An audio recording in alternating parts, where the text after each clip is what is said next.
Mr. Joe Calasari, thank you so much for joining me today and being a playable character, being someone who can critically think in a sea of non-playable characters. Thank you, sir, for joining me today. Oh, thank you, Brandon. It's a pleasure to be here. Excited to talk with everybody. There's so much going on, and I feel like we need to make every second count. That is true. As we were just talking offline here, you're the perfect person for what's going on in the world right now. So I'd love to, just kind of let you go. I would love for you to just kind of, spill your thoughts on what you think is going on here in the world, the attacks on self-custody, the seeming reversals, Bitcoiners, crypto world getting attacked. Now it's just 180 all of a sudden overnight. Trump's getting convicted. Where from Joe Calasari's perspective, where are we in the world right now? Well, I think we're at a point where we're heading towards a lot of a very increasingly volatile fall, right? I think there's a lot of in stake with this election, both from the economic standpoint, from the regulatory standpoint. I mean, it's a battle for the White House, right, and battle for the Senate and Congress. So I think from a lot of respects, you have people focused on the very narrow segment of base that can be animated by cryptocurrency, Bitcoin, et cetera. And I think that's drawing a lot of people out. I don't think there's a lot of undecided voters left in the United States. At least Yeah. I think people are pretty much made up. So in those types of battles, right, you have to get your base to the polls. And the way you do that is with hot button issues. I was talking to a friend earlier, and I come from a background working in politics. So I'll just tell you that it's one of those things where everybody has their niche issue, their thing they care about most. This friend of mine who's making the argument that, like, at any given time, really the entire electorate can be boiled down to single issue voters. There's a ton of single issue voters, whether it's on issues like abortion, whether it's on something like Bitcoin and cryptocurrency, whether it's on something like inflation. Everybody has their one niche issue. Okay. And then from there, you can animate the base and get people to come out. So I think what many smart, savvy politicians, particularly in the Trump campaign and the Republican caucus, have realized is that this issue is that there's millions of Americans that are passionate about Bitcoin, and they're passionate about it to the extent that that is driving a lot of their energy. It drives where their money goes, right? Converting it from fiat into Bitcoin. And that one issue is enough to animate a base that probably would be a little reluctant to back, Republicans or back to Republicans generally. They want to use that issue to get people out to the polls. And what I've heard from several staffers is that even among left-leaning younger voters, that there's data showing they're crossing the aisle potentially to vote for Republican candidates if they come out passionately pro crypto and pro Bitcoin. So in a very close election, if you can shave off even a couple percentage points from the Democratic base of young people and get them to move to the Republican Party, and at the same time, if you can get your base that is already with you out to the polls and animated by stuff like Ross Ulbricht getting pardoned, stuff like the Bitcoin ETFs and other the Ethereum ETFs getting approved, that's enough, right, to hold perhaps sway the election. It's going to those swing collar counties that are around many metropolitan areas that are going to decide the election. Those are really going to be potentially coming down to hundreds of votes. So I think it's all just a calculus of how do we get those last little votes out of the bucket to get us across the finish line. Do you think, obviously there's a ton of people right now, you wake up today, Friday, May 31st, as we're recording this, and people are, the republic's over, or the democracy, or, people don't even know what to call America anymore. They don't, the brainwashing goes so deep. Where, from the lawfare, the things that are going on, I mean, how do you view being an attorney? How do you view what you're seeing right now? How do you view the system as it stands? Can we just the republic as it stands, but also, just the lawfare we're seeing, the legal system? What do you see going forward? I guess give your overview just really quickly, maybe of the Trump thing, maybe put people at ease, or you could fire them up, I guess. But what do you see going forward? Like, what people don't have confidence, right? It's like the Bubba effect. People don't have confidence in any institution, really, seemingly. Like, where do you see the legal profession going after this? Yes, I think you hit the nail on the head, and you were going to go right where I would go. I think for the last, well, basically since the Obama election in 2008, and the hope that came with his administration, for people generally, it was bipartisan, right? I think a lot of people, even conservatives, hoped that something would come of that. And I think what we found is that the institutions, even with somebody as charismatic as Barack Obama, whether you like him, hate him, Right. dislike his policies, he was a charismatic, powerful speaker and influenced a lot of people. The fact that even he couldn't get things through with his that were positive for the country from an institution standpoint left people saying this system is just irreparably broken, right? There's nothing we can do. And it's not just our political structures that are broken, it's aspects of the judiciary, it's aspects of society at large, right? Like, the famous line from A Big Short, we live in an Mhm. era of fraud. And I think a lot of people, they mistake the fact that our institutions are antiquated and broken currently, with the idea that they can't be reformed, that there's no way to fix them. And that's not my view. I think that antiquated institutions often are forced to reform, and they're forced to innovate in the face of technology. Right? Technology moves much faster than I think than government does, and that's purposeful. And eventually, government has to adapt for the 21st century. And I think a lot of that's what we're seeing in Bitcoin. Right? Perversions of the money supply, manipulations by central bankers of the cost of capital. These types of things, I think, are antiquated ways of running the world. And what Bitcoin is forcing these policymakers to confront over time is, how do you deal with this technology that's unruly and uncooperative, and it is chipping away slow and steadily at our control of the system. So my view is that I'm not a doomer, right? I don't Right. think everything's going to collapse. I think what happens is in situations like ours is you tend to see that the technology wins out in the end, that the policymakers and central planners are forced to adapt, that it gives people the tools they need to safeguard their liberty, to safeguard their value. And in the end, I think that the institutions bend to the technology. That's Mhm. my overall view. I don't particularly view it as something that has to be violent or chaotic. I think it's more of a slow death, right? Like I like to say, I like to quote the T.S. Eliot line that the world ends not with a bang, but with a whimper. Yes. That's my view. I think it's just going to be something where peacefully people just wake up and realize, and they build political clout to reform the system. And I think Bitcoin's a big part of that. The fact that you have major presidential candidates on both sides of the aisle right now advocating for cryptocurrency and Bitcoin, I think is a testament to the fact that these technologies are powerful, that they have inspired the hearts and minds of millions of Americans, and billions of people will eventually across the globe, I think, be drawn to the idea, because it is an idea that's time has come. So from my perspective, I think I'm very optimistic that technology wins out in the end. And it's just a question of how long. Okay. I can see situations where this takes a lot longer than people expect. I can see situations where gradually then Yeah. suddenly, like the Same. Bitcoiners say. I'm not smart enough to figure out the path, right? And path is not necessarily the key thing for this. What's key is really what will happen. And I think my view is, even if you get the timing wrong, if you're on the right side of this, you're going to be far better off than not. Yeah, like days like today or yesterday or whatever, it feels like it's the acceleration route, like the gradually then suddenly. And it's like, I know a lot of us, the Yes. early adopters or people that are in Bitcoin now or in the last 15 years, you're trying to educate people, and even the gold bugs, I get people for decades. You're trying to educate people on things so that we don't have to go the acceleration route, and there's not a lot of collateral damage. And that's where, like you said, I don't know if it ends up it's a bang or if it happens gradually. To me, it feels like the older generations, they're going to be out of power in all aspects of life, really, the next 10 years here, this decade, which ironically is the gold rush Michael Saylor just started kind of talking about in the next 10 years. And in the world, I don't even think we can't even predict where the world's going to be. It's going to change so rapidly because the younger generations are coming in.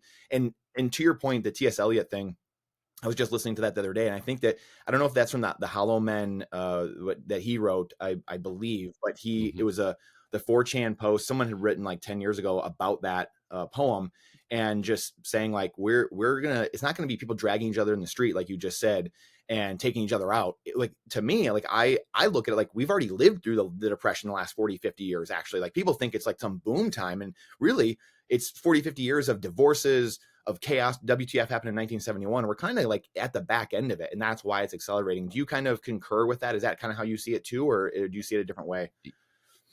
I think that there's been severe hardship in the United States and erosions of what we had associated with boom times, Mhm. right? Like we've slowly seen the division, particularly on the wealth inequality front between the haves and the Right. have-nots, and that's only accelerating.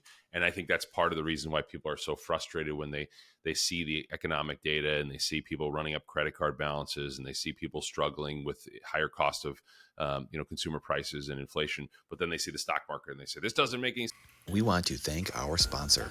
This show is presented by Bitcoin Trading Cards, an orange pill in a pack, making talking about things that normally make you want to cry fun and easy.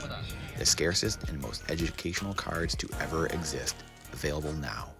Sense. I think it makes perfect sense, right? It's a concentration between the haves and the have-nots, and that's exactly what I would expect to see, where people are using economic power, the Cantillon effect, right, to generate more wealth, and then the people who don't have access to assets, they're struggling a lot more.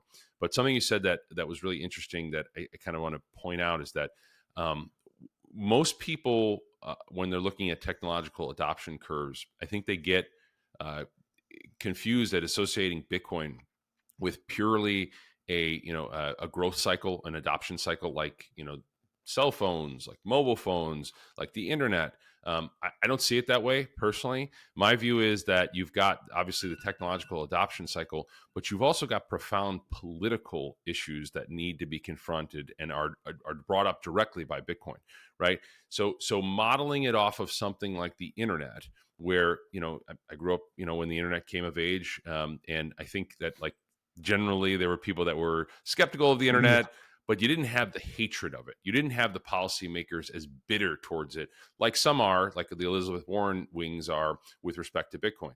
I think that's really important. And the reason why I think it's important is because I think when you're looking at technologies like Bitcoin, you have to realize not only does it have to cross the chasm of the adoption by convincing people this is better money and it's better technology, it also has to cross the chasm of politics, right? And it will, right? My big point I like to emphasize, this will happen. It's only a matter of time, right? In my mind. But what I will tell you is that politics moves a little bit slower, and there are institutional hurdles in place. There are regulatory hurdles and legal challenges that come, and that can push back against what I think is the tsunami coming in the way of Bitcoin and larger adoption of the asset. So you have to factor that in, right? People are frustrated because things take slower. In my view, like no, that's part of the process. It's part of reforming the politics to have to deal with these huge embedded issues like who controls the money supply, right? Who controls the cost of capital? That's not something that's merely going to be about, well, we need to convince people this is better. That's something where we actually have to reform the system and the institutions that are broken that we were talking Yeah. about. Do you see? So talking about doomerism really quick. You and Larry Lepard were going back and forth the other day, and I know you guys have respect for each other. But yeah, I love both you guys, and I love the way you guys think about the world. How do you? Because I find this tough too. Like I can get into doomerism. We all can. We're human. I mean, but you try to make a cognizant, like a real approach to reframing. How do you stay balanced? How do you say, hey, I'm gonna just be idealistic and optimistic and keep looking at this version of things? And how, like, what keeps you balanced when you're trying to reframe your own mind and thinking of things? Well, I think the easiest way is that I have faith in human beings to make the right decision in the end, Mhm. right? Like I think that human beings, although primarily self-interested, right? There are aspects of altruism, and the people they care about the kids, they care about the next generation, they want to leave the world in a better place. I have a fundamental belief that at its core, most people are good. Mhm. Okay, maybe people disagree with that. Maybe people think most people in this world of billions of people are evil and wicked. There definitely is evil and Right. wickedness in the world. I don't necessarily want to disagree with Right. that. I'll just tell you that the majority of people, most people, I think are fundamentally good. I think they're innovators. I think human beings are extraordinary creatures that are able to fix any problem in their way. And I really believe that. Somebody put in my, well, you can't fix every problem. You can't fix an asteroid headed towards the Earth. Well, we could leave the Earth, right? We could. I think there are lots of. I mean, okay, it's a little bit hyperbolic to say every problem. There are limits to our Yeah. life. There are limits to our bodies. That's true, right? But like we don't approach it. You don't approach the exercise saying like, well, we can't do that. We Mhm. can't achieve that. We can't cure cancer. We can't fix our economic system. I approach it saying, let's think about what we can do. Let's focus on how we can confront challenges that stand in our path. And to me, like, some of these issues that people complain about and say that it's going to be the downfall of humanity, I think you just got to study history, right? Things were very dark at various points of our history. We were hours away from global thermonuclear war in the 1960s. I was just talking with David Bailey on a space about this, okay? For people that say, world's so unstable right now, everything's falling apart, you literally had the two biggest superpowers in the history of humanity training weapons on each other to eradicate each other, and we could have ended up, leaving the earth to cockroaches. That's the kind of situation we were in. And for people to say that that wasn't scary and depressing, or that was, not as scary and depressing as the situation we have now, I just disagree with that. I think that our problems now, in many respects, are trivial and insignificant compared to things our forefathers had to deal with. There's this great meme. I think it's really funny. I shared it several months ago. It was this like conquistador who said, like, I had 7 sons and I've lost all of them, and I've lost my land. It's been conquered, and yet nevertheless I must fight on, right? Like I believe that we can win this war, right? And then you've got that juxtaposed against the typical millennial who's complaining about how McDonald's forgot to include his bucket of fries in his his sack for lunch, right? That, oh, my life is so terrible. Why can't I get good customer service from fast food? I mean, come on, give me a break. These things, the things that most of the time, the things we're complaining about are trivial and insignificant compared to what our ancestors had to deal with. Plagues, wars, famine, things breaking down, people not even allowing you to, we get people complain about like censorship on the internet and how we can't. Yes, that's a big deal, right? I believe in, free speech. I get all that, right? But there were people for the course of human history who were purposefully not allowed to learn to read, right? They were not allowed to learn to write because it would challenge the state. There are examples of this throughout history where extremely onerous, draconian rulers basically crippled fundamental liberties of humanity. So, whenever you start complaining about something, I always say study history and learn a little bit of perspective. Yeah, it's so funny you say that. I mean, I couldn't agree more. And it's what I know when I get like long term, I feel so optimistic because exactly the things you say. And the times I feel pessimistic in the short term or doomer is short term, and it's when I find myself lacking in faith a little bit. Even like I just and then and just a little bit of lack of faith, and maybe spending too much time online and being in an echo chamber or whatever it is. So just removing yourself is one of those things where it's just like, okay, and just so I love that frame that you say that, in saying some of that and kind of, transitioning a little bit, we have the, what's happened here all of a sudden with, the ETFs, the tax on self-custody, all these things and all this, Yeah. talk about doomerism. I mean, a month ago, I don't even know if it was a month ago. I think there's a lot of people in the Bitcoin or crypto world who were like preparing for war. They're like, oh boy, like what's going on? People getting arrested? Like what's going to happen here? And all of a sudden just changes overnight. And we talked about the political aspects, stuff like that, but seemingly like behind in the background, it does look like there's some, attacks, I guess, if you call it, towards self-custody. There's some things in the background underneath the surface that are still going on. Where do you see this kind of playing out going forward? I know it's somewhat hard to prognosticate, obviously, just knowing who's going to be in office. Yeah. To me, Trump, I think, might give us runway to just keep building. I don't care who, they can lip service all they want. I don't care, but he might just give us the runway to be out of our hair. How do you see things kind of playing out, I guess, in the next few months, but more importantly, the next few years? Well, I mean, to me, if the polls are to be trusted, I think it's going to be a tough road for the Biden campaign. So I'll start there, and I think that there's a fundamental difference in the path we take between if the Trump administration is elected, because it's going to be, and the Biden administration, because I think it's going to be really hard for the Elizabeth Warren school of thought with respect to Bitcoin and crypto to take hold under a Trump administration. I think that that's effectively dead, at least dead for 4 years, right? So the path will be wildly different. If you had a Trump presidency, I think you're going to see adoption rates of Bitcoin and crypto, to be honest, accelerate rapidly, because I just don't think they're going to be as hard-handed with the industry. We might even get some positive legislation out of it. That being said, okay, I really want to caution people from mistaking the fact that one presidential candidate or one party is going to be sufficient to eliminate all the threat vectors, right? That could come to an industry as powerful and, like I said, as impactful as something like Bitcoin. Because even with a president that supports something, right, we know that doesn't necessarily mean that quiets all the regulators, the massive, surveillance state, the massive government bureaucracy that's behind it, prosecutors in various different jurisdictions, state regulators. There's a whole host, a whole apparatus of people that just at this point haven't seen the light yet. Okay, I believe that again, in the end, they will see the light, right? But can they take a wild path that is rocky? I expect it to, right? My mental model that I go into it, and I think it helps with the optimism case, is you should expect attacks on self-custody. You should expect prosecutors that are overly zealous to come after folks that want nothing more than to safeguard their value in an asset that they believe is the best asset to hold value. Okay. And if you have that in your mental model, that's coming, then what you should do, at least in my view, is you shouldn't be surprised when you read a headline like prosecutors attacking somebody for having a mixing service, or prosecutors filing suits against folks and claiming they're money transmitters. These types of things are perfectly within the framework of what you would expect. And when they come down, you just have to realize, okay, well, this is an issue that the courts are going to have to deal with. This is an issue that legislators are going to have to eventually deal with. It will take time. It will be frustrating. People will get hurt by, like I said, overzealous prosecutors. But that's part of our system.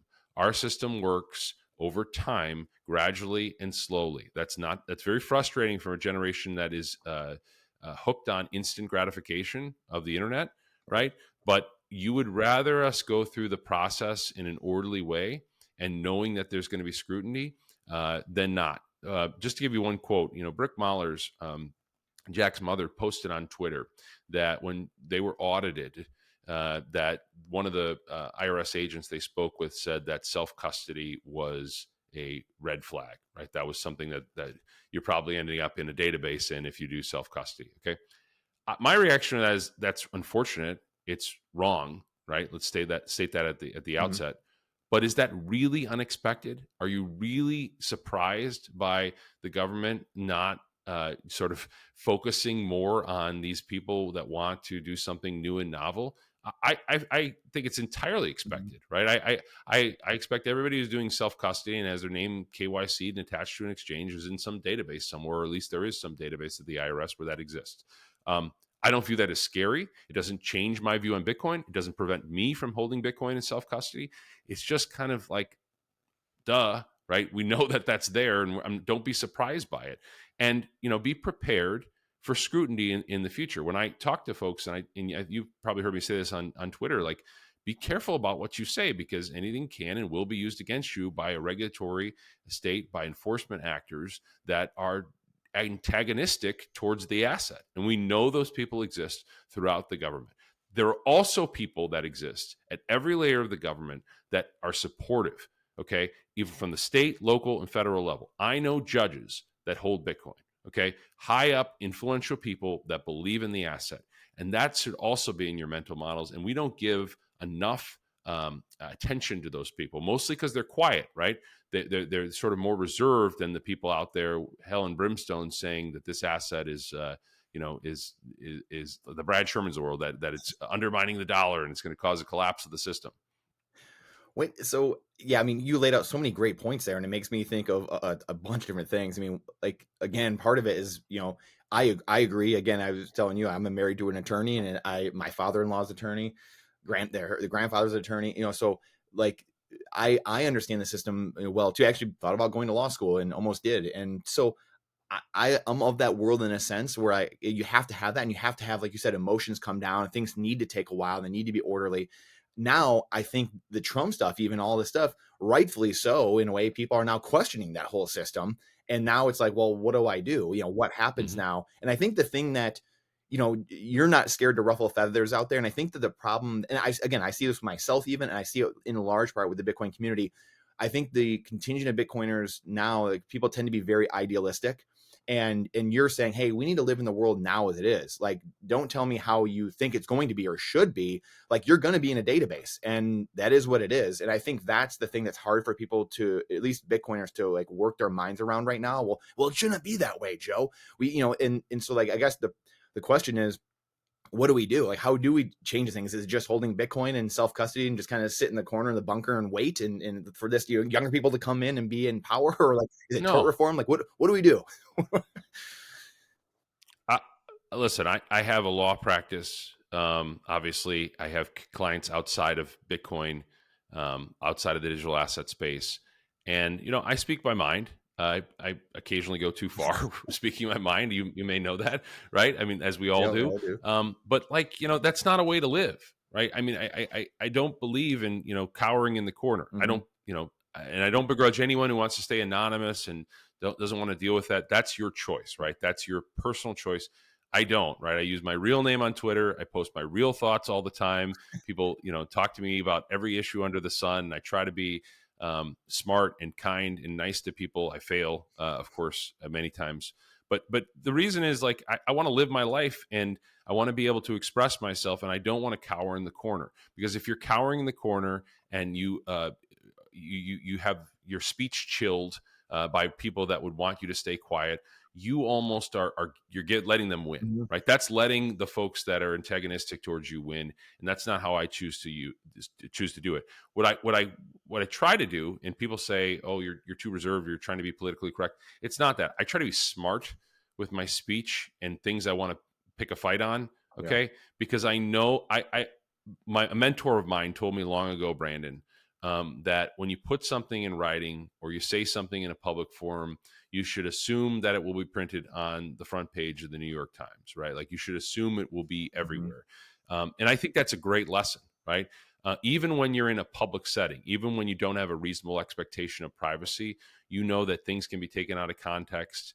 And there's no way to avoid it these days, especially with like the deep fake stuff that's out there. Even if you're not saying it, right? There are videos of people saying things that they're not saying and using it against them. So I don't really see it as a virtue or a benefit to cower in the corner. I'm a big believer in, getting your view out there and trying to communicate effectively. And where you fail, own it and say I made a mistake and I was wrong about that. And I mean, that's just my view. And with respect to Bitcoin, right? I've said this many times, that if they try to ban self-custody, if the government tries to be clamp down on certain things that I think are a line in the sand, I'm prepared to go file suits myself on behalf of myself in federal court or wherever I need to file to enforce my rights. I have that privilege because I went to law school and got a law Right. degree, and I can fight for the things I want. Other people aren't that way, so I don't begrudge them if they want to take a different approach. I can only do what I think is right for Joe and what's a good path. And I will tell you this, I'm not scared of them banning Bitcoin. If they want to ban Bitcoin, it will be the fight of the century, and we're ready to do it. We're ready to fight it. I'm ready to fight it, even if I be the only man out there on my own doing it. Okay. That's just my view.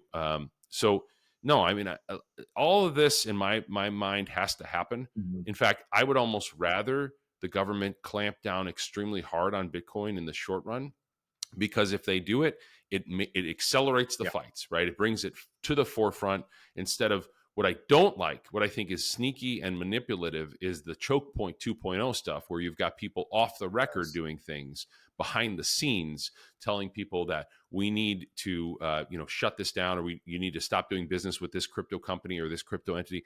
That to me is horrible, right? That's the Cold War, where you don't actually get out the real message. And I think it is frankly shocking that we didn't get a national news attention to what Barney Frank said, right? A Democrat, former chair of the House Financial Services Committee, very influential former Democrat. He said that they killed Signature Bank because it was pro crypto. Mm-hmm. That should have been headlines all over the planet, all over the crypto space. I've only seen it referenced a couple times by a handful of insiders. The fact that they made a calculated decision to kill a banking entity because it partnered with crypto companies does not get enough attention. And if there's one thing you should use as a talking point coming out of this interview, is that you should focus on the fact that you've got a seemingly neutral party who has nothing to gain there. Barney Frank, I know he was on the board, but you get my point. He was somebody that had influence in our government, and he is saying on the record to people that they killed this banking entity because it was pro crypto. That is appalling, and that's un-American.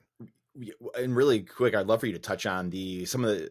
I didn't see everything yesterday, but I know, like, again, they were dropping some of the Supreme Court cases, obviously, in the last day or so as well. And you had the NRA thing, which this has been going on for a long time too, right? So, this is it's a constitutional right, and we have, people in the background, the choke point style, urging people in New York to not do banking with the NRA, and this is a problem. Obviously, it's been going on for a long time. I would love for you to kind of maybe extrapolate on this more, maybe even touch on some of the cases or what you found kind of interesting in the last day or so with the Supreme Court cases. Because I hadn't, as I was telling you before we got on, I haven't read up on the cases, so I don't like to comment on stuff that I haven't been informed on. But I'll just tell you, this current Supreme Court has shown a penchant for reining in overreach from the executive branch, which I think is a good thing, right? That's a positive thing, and people should take note of that this court is willing to push back against the bulwark of executive overreach, and that's positive, right? Yep. So from my standpoint, I think that you should know that at least there are some voices on the highest court in the land that are willing to hear about the federal overreach, particularly with the SEC and some of that, and realize that when a government actor does something in our system, whether it's the SEC or other regulators, there's a process to challenge it. That is the court system, right? Our court system, in the beauty in which the founders designed the United States system, it was designed to curtail executive overreach, okay, and legislative overreach through passing bills that are unconstitutional. Even if a bill gets passed, right, that doesn't mean it's lawful, okay? It means it is the law currently, but you have a challenge. The ability to challenge it in the federal court system or other court systems, and it can be struck down as unconstitutional. This happens regularly, right? We know through history that lawmakers exceed their enumerated powers under the Constitution. So, the overall tenor of what I think I want to respond to your question is that, what I see happening and what is concerning to me, and there needs to be affirmative challenges brought by affected participants, is that when the government decides we can't win in the courts, we don't have the tools we need, the regulators say we don't have the tools we need to actually clamp down on crypto, and they use unofficial tactics like in Choke Point 2.0 to kill entities or to undermine banking partners or to do indirect attacks. People need to be out there, one, exposing it in the public forum through the press and through other channels, but two, they need to be willing to fight legal challenges to bring it to court. Right, Caitlin Long suing the Federal Reserve. Those types of things are powerful, and people willing to fight. God bless people that are willing to take those fights because they need to be made. Just saying we're going to wrap it up and not do anything in the United States, I think that's a wrong tactic. It's concerning to me that crypto companies are just leaving the United States, thinking that they can protect themselves by just fleeing the U.S. borders. Because I will tell you, leaving the United States, but still somehow catering to people here is still going to expose you to significant, the long arm of the U.S. government. So for me, I'm a fighter, right? I'm not afraid of trying to bring these fights that need to be made. We just have to be strategic about what we're fighting about. There's so many things you could parse through here. It's just wild.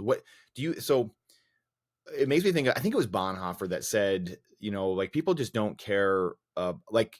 People don't care about things. It's the quote of they came for the Jews and no one did anything. They came for whatever. And they finally came for me and no one was there to stand. Right. And so it feels like that's where we're at, but it almost feels in a way like Trump has become a proxy for a lot of those people. Like it almost stops somewhere along that line of the 3 or 4 groups of people he kind of outlined years ago. And all of a sudden Trump became a proxy of then they came for me. Mm-hmm. And that's why there's a ton of fervor.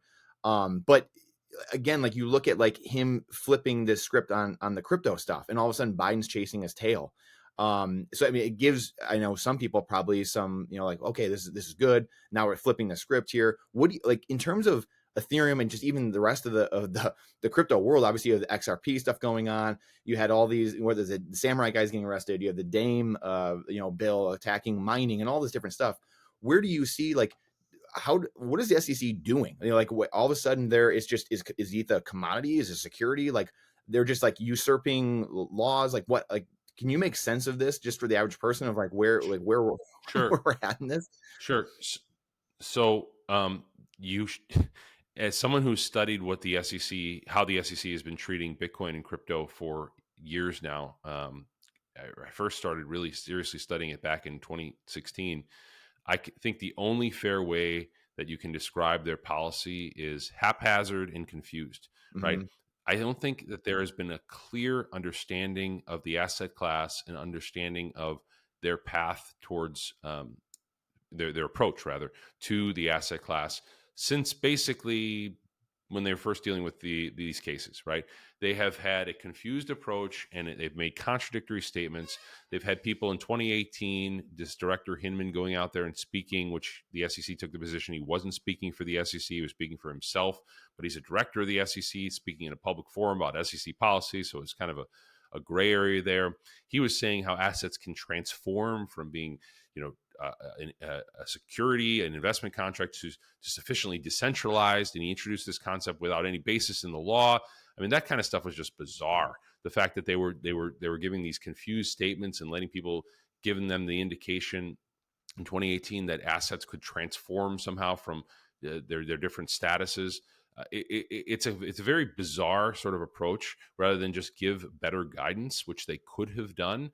Now, there's obvious reasons why they don't want to give guidance. They don't want to give guidance because lawyers that get the guidance can then use it to their detriment when they bring enforcement action and say, this is what you told us to do, and we did it, and you can't complain because we followed your advice.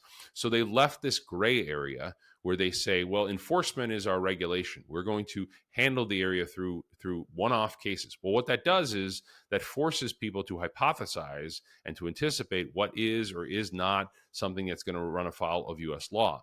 And that's a terrible place to be in. It's an awful place for market participants who want nothing more than to have lawful conduct to have to guess with lawyers what is and isn't appropriate. So I think the approach that they've taken for years has been, we're not going to tell you with broad guidance what something is or is not. We're going to do what's called a smell test. If we think it smells like a security, we think it smells like a investment contract, you're going to find out that we think it smells like an investment contract when we sue your ass in court. Pardon my language. Okay, that's basically their policy. You get a Good well Wells done. notice. You know that there's going to be some enforcement action coming against you.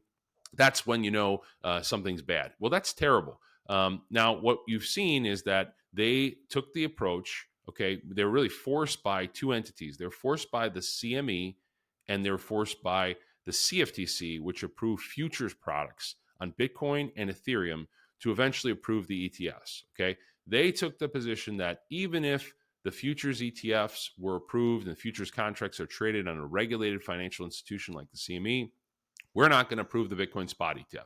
We're not going to approve the Bitcoin spot ETF because we think there are market structure issues, that there was potentially manipulation and spoofing in the underlying spot market, and we're not going to allow that to go forward.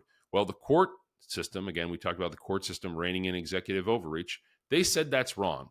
They said it's arbitrary and capricious for you to differentiate between the spot and futures products. And because of that, we got the Bitcoin spot ETF. That was the only reason I think it ever would have gotten approved. The Grayscale case, where Grayscale brought suit and filed and was able to defeat the SEC on a very tough standard, showing that they were arbitrary and capricious, that basically forced the SEC's hand to allow the Bitcoin spot ETF through. And I think they were prepared to go back to court on the Ethereum spot ETF. I think that was all, by all indications and all accounts of people close to the situation, the SEC was going to refuse to let that through. And the only thing that changed their mind in letting the applicants actually have it and, with their 19Bs get them across the line was the fact that you had the Grayscale decision, and now we've got a political issue in advance of election where the administration doesn't want to appear to be anti-crypto, right? So in other words, what I expect would have happened had the Trump campaign not forced this issue and not made it a talking point, and had the House not, passed a piece of positive crypto legislation, I expect what would have happened is the SEC would have dragged their feet and said, go sue us, try to beat us again in court, we'll raise new arguments. But because, by all accounts, the White House and other higher end folks intervened, that caused them, okay, you're probably going to lose in court on this anyway. Let's pick our battles and be more strategic. And they said, just stand down on this and let it pass through. I think by all accounts, if you sort of harmonize the different players we're dealing with, that's the most likely scenario. Now, to answer your final question, I'm sorry for the long-winded answer, but you asked me, what does this mean? Does this mean ETH is a commodity? And what I want to emphasize again, and I say this on every space, it does not matter what the asset itself is in an investment contract analysis. Okay. You go back to the Howey test, which many people are familiar with. The underlying asset was orange groves. Okay.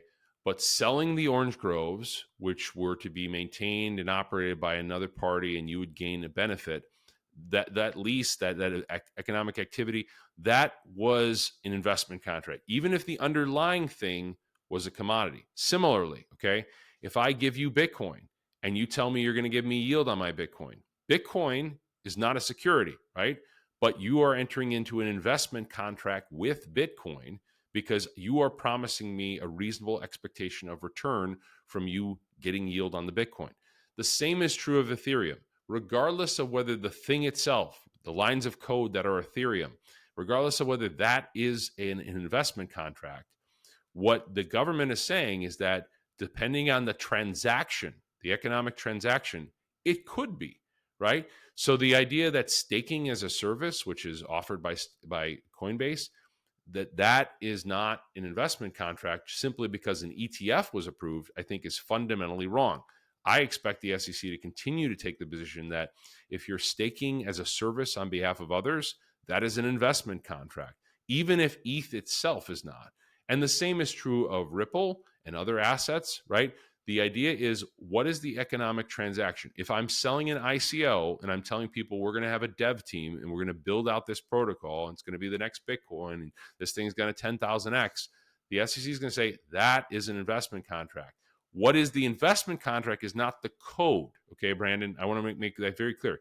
It's not the code, because code in and of itself is not a security.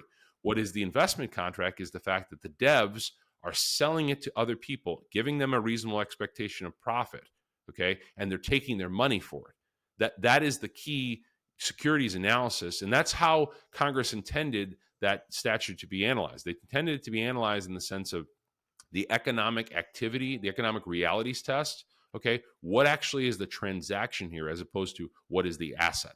And that's one of the things we need to get better at in the Bitcoin community.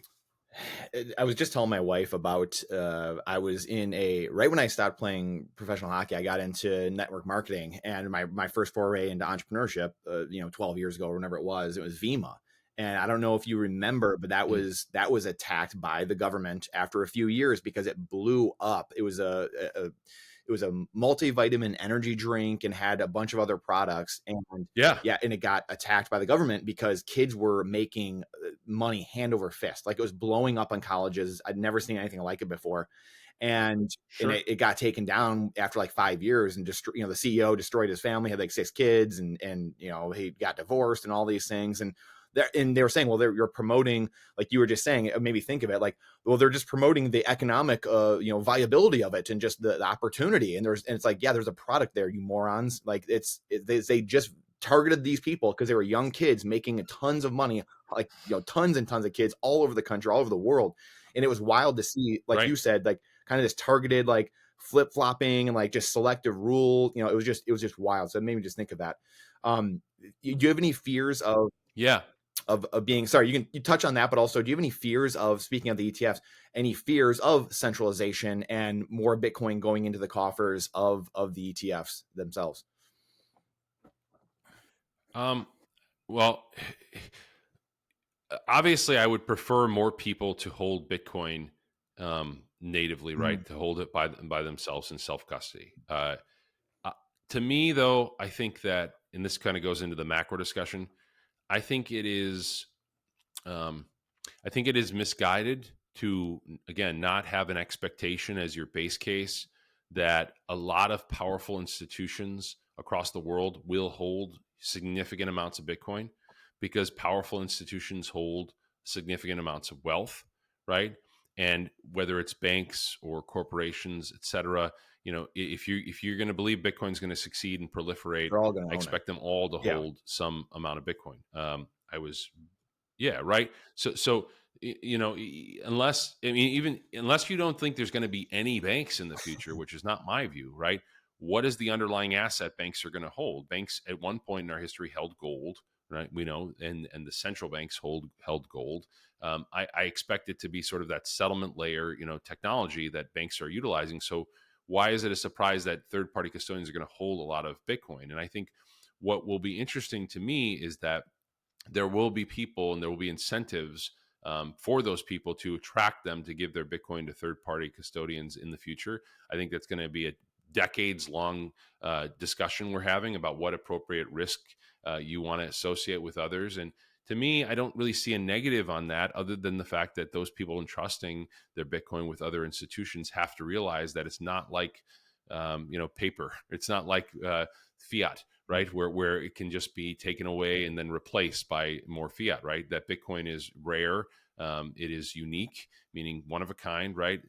Every Bitcoin, every Satoshi is unique, and although they're fungible, right? You're not going to replace it with more of the Mhm. same. At least I don't think you will. Like in terms of, the government's not going to come and bail out, a Bitcoin bank Right. that collapses because they can't, Right. right? It's just it would not be possible. So to me, like the risk, my fears are people are going to learn this the hard way, and which has been the lesson of Bitcoin for nearly a decade or more.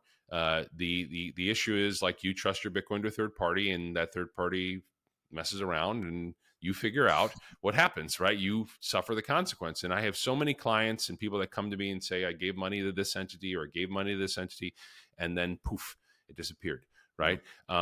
People it has to be ingrained in the public consciousness, and that we're nowhere near where that needs to be. Okay, not even close. Yeah. Bitcoin, and I don't think that's going to happen with the ETFs. I actually think the ETFs, my view is that they're going to mostly safeguard the asset. They're going to mostly take care of it. Maybe there's a hack. Maybe there's an issue at some point. I can't rule that out. Right. But you have big players that are more reputable that are in the space. And the real key question for me will be: do the big players, once they've accumulated a massive amounts of Bitcoin, do the Black Rocks that are holding Bitcoin on behalf of others, do they start to try and influence development on Bitcoin? And whether you dislike him or like him, I don't really care. But it's interesting to me that Michael Saylor, who owns a significant amount of Bitcoin, is getting involved in the dev discussion, Mhm. right? Like what development should happen, whether Bitcoin should ossify or not. Again, fully expected, not a surprise, right? If you have that kind of money at Yep. stake. But I think what Bitcoin has taught us is that I don't care if you're Michael Saylor, if you're Brandon, if you're Joe. Nobody has more sway over the consensus protocol and the decision making and the development than any other person.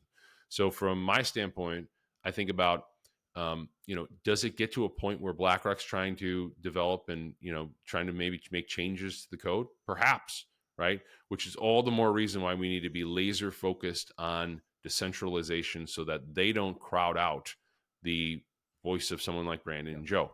And there's ways to do that, right? We can confront and fix all that. It's just a question of, are we going to be prepared to not sacrifice the decentralization for the sake of convenience and efficiency? You can't. It's paramount. It's the only thing that makes it work. Yeah. I know we're gearing towards the end here, 5 or 10 minutes left. What do you think? So in saying all that, what are your quick thoughts on the mining pools and the centralization, the concerns people have raised there? What are your, quick thoughts on that? Just quick thoughts are very similar, right? I mean, like I'm a proponent of trying to distribute and decentralize Bitcoin to the highest degree possible, right? And I don't like any actor or economic entity that can somehow influence what really should be sort of a one man or one woman vote type thing with Bitcoin. Like I think it should be focused on the node operators. The more power you can give to node operators, I think the better, because I think that increases the decentralization aspect and the mining pools. You're right; they're wildly concentrated. There's issues there, but again, those are issues we can work on and they can be fixed. There are smart people, much brighter than I, that are trying to fix these issues, and I think ultimately they will. Again, I'm optimistic about that. I think it's just a question of, do you have the right ideas getting through to enough hearts and minds to convince them? And I think eventually the right ideas are going to win out. Do you think it's two more questions? We'll play a little word game, a little lightning round to end it. Do you Yeah. think it's more important for government? So kind of wrapping a lot of what we've been talking about here up into a bow in a way. Do you think it's more important for bottom up, people forcing the change and saying, politics is downstream from culture. So like people adopting at the bottom and then forcing their politicians to change, obviously, and their governments to change through voting and discourse? Or is it the El Salvador approach of like, hey, we're going to mandate this and it's legal tender, currency? How do you see that playing out? Is it more important to get the sovereign wealth funds in that world, like at the top, or is it bottom up? We got to educate the people, teach the children. Like, how do you see that kind of that adoption process playing out? Well, they're both important, right? Mhm. I'm not going to say one is not important. I think in terms of it depends on what your goal is. If your goal is acceleration, okay, to do this as quickly as possible, it's clearly the sovereign wealth funds. It's clearly the big players. It's clearly Wall Street. And there's a real reason for that, because those are the guys that have the power, money, and influence right now. So if Mhm. they will port their power, money, and influence into Bitcoin, they actually, what comes with those people, Brandon, is lobbyists, Right. is lawyers, groups of people that are influential, people that will go out there and get any night of the week and twice on Sundays if they want to get on mainstream news or have their point made out. Larry Fink can do it, right? Larry Fink can pick up the phone and he can get out to millions of people to talk about how Bitcoin is hope, which is what he said, right? You and I could post all day long on Twitter about that, and they're going to write us off as crazies and not listen to us. But people that are influential, that carry weight in society, that are coming on board to it, that's going to make things accelerate. If your goal is sustainability and your goal is durability, that's kind of a more slow approach, and that's a bottom up approach. So I see a lot of virtue in that, and I appreciate it. I will tell you that I've been very critical publicly about the legal tender, because I don't think it makes any sense at all. Okay, let's just explain what legal tender is. Legal tender is forcing someone by the state to accept a particular currency. Okay, and what Bukele has said publicly is that despite the fact we have a law on the books forcing people to expect Bitcoin, forcing people to accept Bitcoin, we're not going to enforce it. And I think to myself, well, what's the point? Why have a law on the books that is really just symbolic, Mhm. right? That says, well, you need to accept Bitcoin, but we're not going to prosecute you if you don't. To me, he could have done a lot of other aspects. He could have El Salvador buy Bitcoin. He could give everybody Bitcoin like he did with the Shiva wallet, right? He could have done all these things and remove the section that's compulsory about having to accept Bitcoin. And I think you would have got basically the El Salvador you have today. Um, there's really no reason you need that compulsion, because if Bitcoin truly is better money, it's a better asset to utilize and store. It's going to win over organically. People are going to turn to it like you have, like I Right. have. They're going to do that naturally because they appreciate the asset for what it is. So I'm generally against government compulsion about what legal tender is. I much rather economic actors take that on.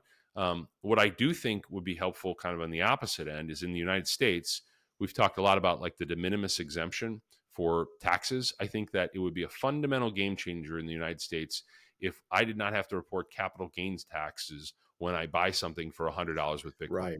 That is absurd. Yeah. It is antiquated. And if you want to look at the single biggest policy to drive bottom up adoption of Bitcoin in the United States, it's fixing the ridiculous tax policies and get some sort of de minimis exemption. That is so important. Yeah. Yep. So true. All right, last one before we do a little lightning round. We want to get your Yeah. thoughts on the state of CBDCs. Obviously, this is kind of come back into the purview again. It was kind of down for a little bit and wasn't on the radar of people, but now Trump's been talking about, obviously, Vivek and now Trump over the last little bit. This was I think you and I, this is my one bone to pick with you. I think you and I, like a year ago, were on a Spaces, it was a Cafe Bitcoin, and Sam, it was a handful of us. And I'm of the mindset of like, hey, government's just going to do whatever the hell is good for them at that time. You were making the case that it's unconstitutional. They're not going to do a CBDC. They can't. I would love for you to give your thoughts on the state of the CBDC and just where you think that's at, and if your thoughts, if that's correct, and if you think, or if that's changed at all, and just kind of where you see, is it viable? DeSantis is doing, oh, no CBDC here, and now Trump's saying you'll never have a CBDC. What are your thoughts on that, and what the government may or may not do going forward? Okay, so part of this is like, again, it's not to be semantics, it's just a definitional thing. A true central bank digital currency needs to be issued by the central bank. And as you know, and as I hope the listeners know, our central bank is the Federal Reserve. Now, what Jerome Powell and every single member of, district president for the Fed, they've all said repeatedly that we don't have legislative authority to do a CBDC, that you need to amend the Federal Reserve Act to permit a CBDC. Moreover, many members of the FOMC, other governors that have spoken out, they have said repeatedly that they don't see any real reason to have a US CBDC. They actually have said, I think it's Williams, he said that he thinks private sector solutions are far more effective at promoting, the dollar and having it proliferate abroad. I think there is effort to get a stable coin bill passed through Congress, which to me, that actually cuts against the argument for a CBDC. Why would you be taking steps to try to promote a stable coin, which is a private sector thing, when you are secretly planning behind the scenes to have some CBDC instituted? That makes no sense to me. Okay. So number one, you point out that we are very unlikely to get it during a Republican administration. They're wildly against CBDC. So that's cut number one against it. Number two, I don't think you need it. I don't think it gives you much of authority that you wouldn't have through other means. I mean, through the banking sector. Number three, I think the banking lobby is extraordinarily powerful. Okay, the banking lobby was able to get SAB 121. I don't know if you're familiar with the repeal of that bill. Recently, they used their influence to get that repealed, and even in spite of a presidential threat of a veto, they were able to get that across the finish line. The notion that a CBDC, which would completely cut out the banks from the take, would get through the lobbying opposition from banks, I think is just extremely unlikely. And the only scenario where I can see myself, I can see there being very swift action for a CBDC, getting it passed and pushed through, would be some type of a crisis situation, right? Where literally you had things falling apart, which is not my base case. And I don't expect that to happen. I know other people in Bitcoin do. So God bless, that's your view. I don't. I think that there will be far more intervention and kicking the can down the road than people expect. So for those three reasons, primarily, I don't really see a CBDC anywhere near on the horizon. And I think that the legislative gridlock in our system is going to prevent it from getting enacted. Our Congress really just can't get anything done, right? Even when we get things done, there's threat of presidential vetoes, and especially if there's a divided Congress coming out of the next election, which is what the polls seem to indicate, I would expect there to be slim to no chance of a CBDC unless there is a crisis that would justify it. Yeah, and you touched on this earlier too, and we'll wrap it this lightning round. But you're touching on this earlier. Like I was thinking of all these different 2-year spans over the last 20 years that were full control by either one side or the other. And there was generally nothing really done. And at least on the conservative side, Bush had it, Trump had it, at least 2 years at different points where they had full control. And there was no departments cut. There was no, we didn't see the Department of Education go away. Like nothing really happened. And you were alluding to this earlier, again, just kind of the workings in the background of who's really pulling the strings and controlling things. Well, look, just Brandon. So just for viewers that are perhaps not as familiar with this, okay? The Democratic Senate, right, was basically hinging all their decisions on Joe Manchin. Yeah. And maybe another one or two Democrats. Like literally one man could hold up the entire legislative body of the Senate, right? There's an old saying, they used to call the Senate the world's greatest deliberative body, right? And you literally have a guy that they're not even doing voice filibusters anymore. They can just raise their hand and say, I filibuster, Wow. and that's it, and block any piece of legislation. So, our system, as it's currently constituted, is built to resist change. And whether people like it or not, it's just the reality. And I think that most of the time, these boogeymen that we're confronted with, like CBDCs and insert your negative boogeyman piece of legislation that people are worried about, there's like almost no chance of them getting passed, but for emergencies, right? When do they pass the Patriot Act?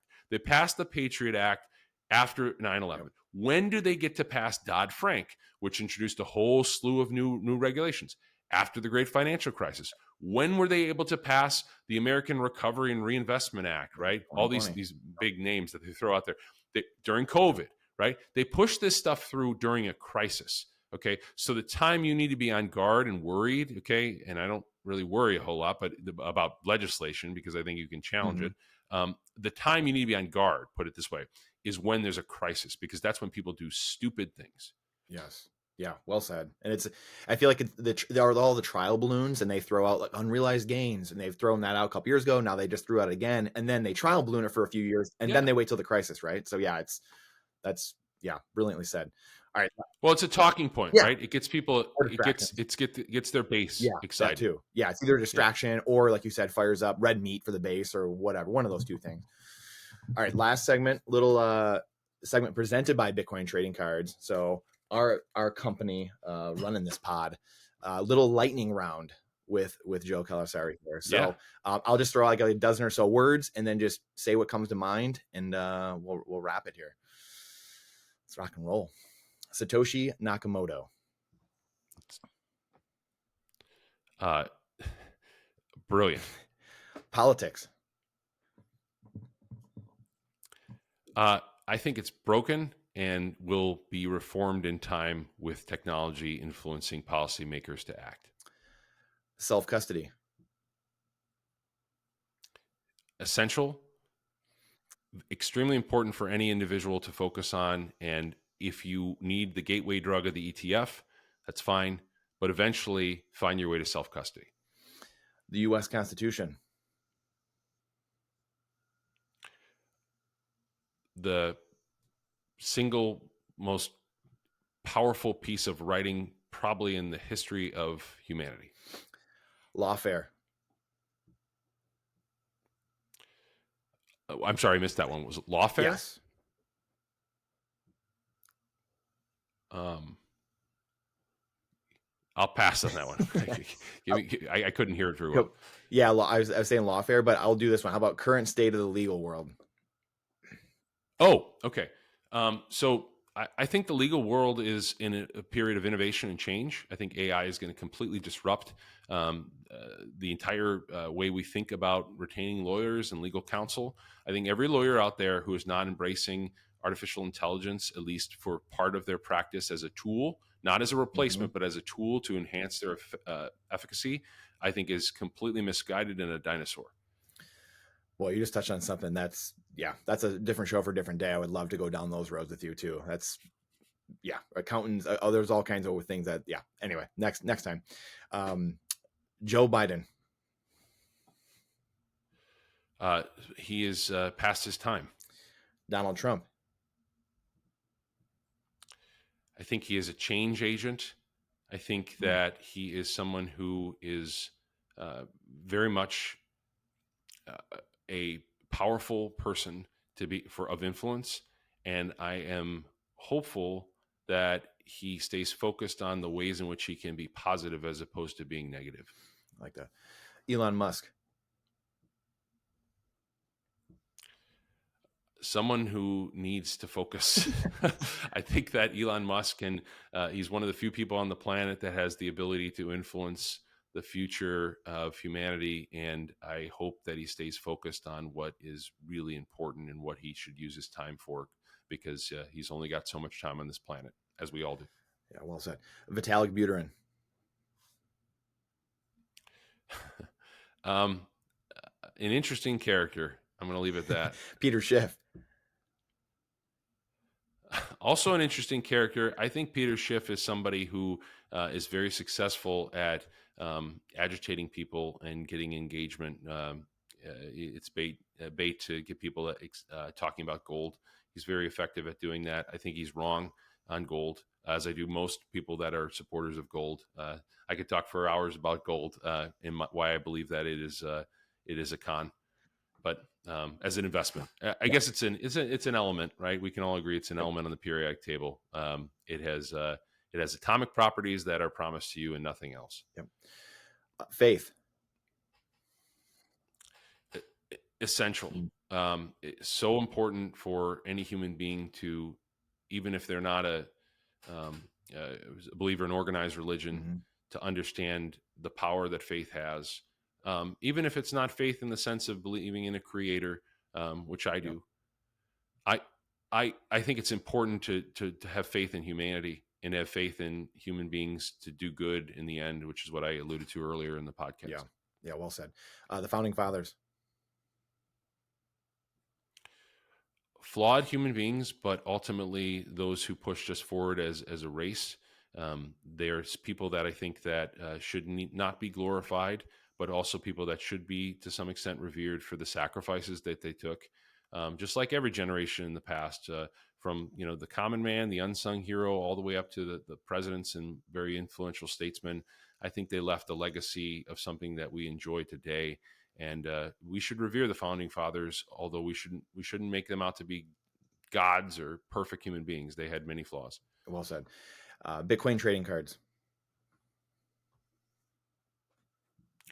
Bitcoin trading cards are cool. I would love to get my hands on a few packs. I have to do that.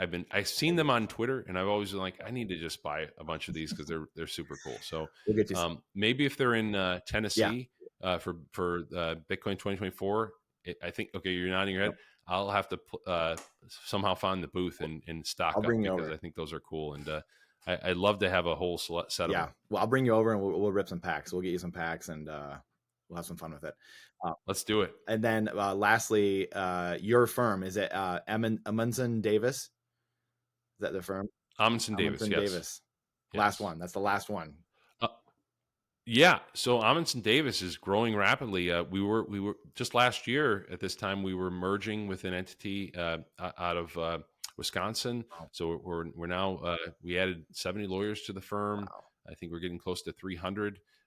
So we're full service practice group. And what I'm excited about is my Bitcoin practice, which knock on wood, pretty soon, I think is going to fill up the entirety of my practice. Wow. It's already the bulk of my cases right now. I think that it would be awesome to represent, I already represent miners from coast to coast, but I would love to expand that work and do it almost exclusively, right? That's the dream, right? To do exclusively work in Bitcoin through representing folks that are trying to secure the network. Wow, that is incredible. Congrats on that, and congrats on you passed this just like the bar. So great work, Joe. I appreciate. I know you got harder than the bar. You asked me about Peter Schiff, man. That's a tough one. Tried to make it a little tough, but I appreciate you being a good sport and coming on here. I really appreciate your perspective on things, as I know many do. So thank you for coming on, being a playable character today. Absolutely. Thanks for having me on. And sometime in the future, we do have to have a macro discussion. That'll be, we didn't really touch on it, but I love talking about that. I talk my whole day about law and Bitcoin and regulation and the government, and talk to clients about their fears about getting sued and that. But I do like talking about economics. I love it. You do. Sometimes. Well, I know a lot of Bitcoiners see you talk a lot about that. So I figured we'd kind of go the other route a little bit with it, because they see you on Twitter. No. Macro a lot too. So, but next time we'll do gold. I would love for you to talk about gold, AI replacing or just in aiding, the law profession, and then also as a macro. So next time we can for sure do that. Maybe next. Well, it's been a genuine pleasure. Thanks for having me on. Thanks, Joe. Thank you for checking out this episode of the Playable Characters Show, brought to you by Bitcoin Trading Cards. Make sure to subscribe so you don't miss any of the future Bitcoin and financial experts we have on the show. Plus, we will be doing random big giveaways throughout different moments of shows of collectible cards, sats, merch, and more from guests, so you won't want to miss anything. This show does not constitute any investment advice, only freedom advice. Everything you see here is opinions from the host and the guests themselves, nothing further. Please don't trust, verify, For full transparency, I do lead marketing efforts at Bitcoin Trading Cards where we are trying to spread freedom to all of humanity and orange pill the world one collectible physical trading card at a time by making things fun and easy to talk about that normally make you want to cry. You can reach me directly through my email, brandon@btc-cards.com, with any inquiries or playable character suggestions. See you on the next one.